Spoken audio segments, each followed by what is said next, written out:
with their treatment of Mussolini and Hitler, both of whom were treated rather positively. Mussolini in the 20s absolutely gushingly, a strong man who would shape Italy up, get the trains running on time, and put things in order. A fascist who was a solid patriot, who would get rid of the forces of disorder and anarchy, roll back the Red Menace, and that sort of thing, which is why he was treated so nicely. Hitler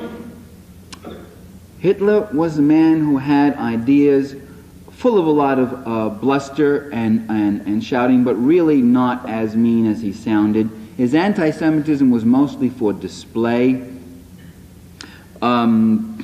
There was a whole give Adolf a chance school that arose in American journalism at that time. Give Adolf a chance, he'll do okay. What Hitler and Mussolini did when they came into power, and by the way, I document that more fully in my book, Inventing Reality. I have about a page on that. I don't want to go into it now. What they did when they came into power, one of the untouched subjects in modern American scholarship on fascism, the obsession today is who supported Hitler, who gave the support, who was behind them, and what never seems to be dealt with, the key question, is what did they do when they came into power? What interests did they support?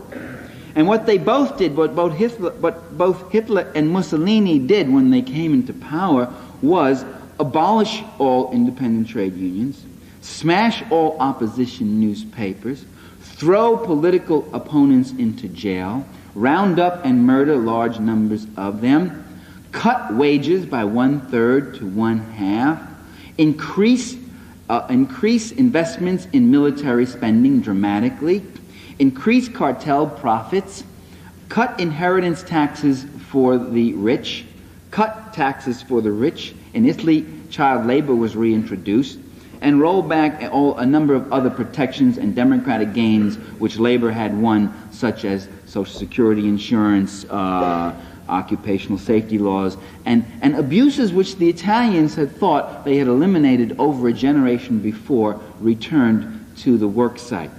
So fascism was a very regressive and costly thing for the working class, and was not supported by that working class.